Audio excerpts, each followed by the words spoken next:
In Thailand, as floodwaters approach Bangkok, the death toll continues to rise. Take a look at some of this video that we've been getting in. At least 476 people are reported to have been killed in Thailand and Cambodia amid flooding caused by heavy monsoon rains, which began at the end of July. And with more bad weather on the way, a dire situation could be made even worse.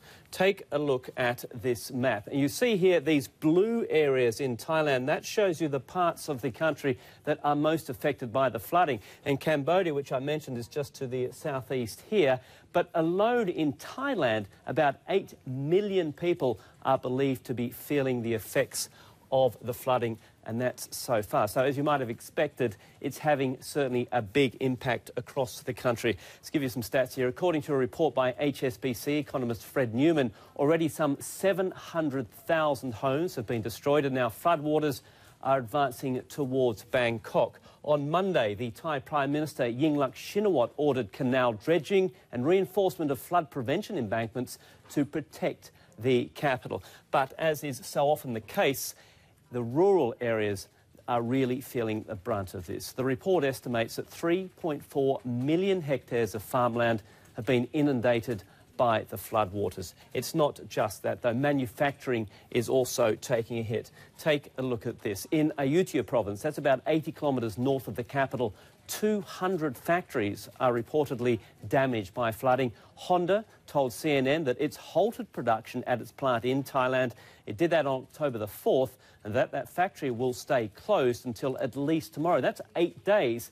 And it could affect production of anything up to 10,000 vehicles. It's not just the vehicles, the parts suppliers too are also being affected. So the cumulative impact on the economy, so far it looks like this.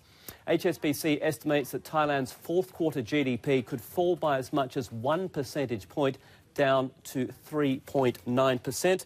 And the Thai Finance Ministry has cut its growth forecast for the year on the back of the floods. It's reduced that forecast from 4% down to 3.7%. And remember, Charles, it looks like there is still more to come on this.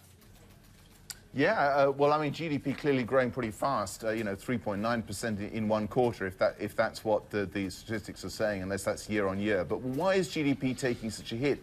Surely it's not just the factories that can be that are being shut down, because presumably they will open within 10 days or so.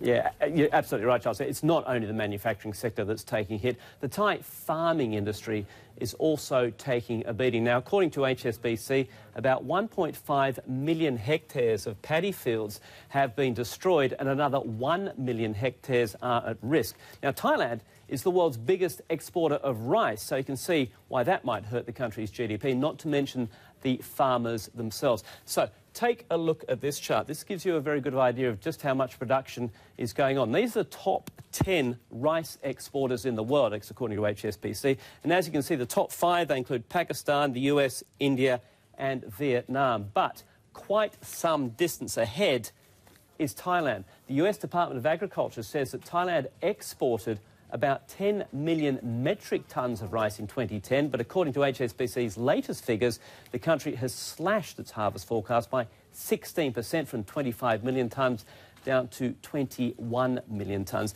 And that, of course, could also affect the price of rice.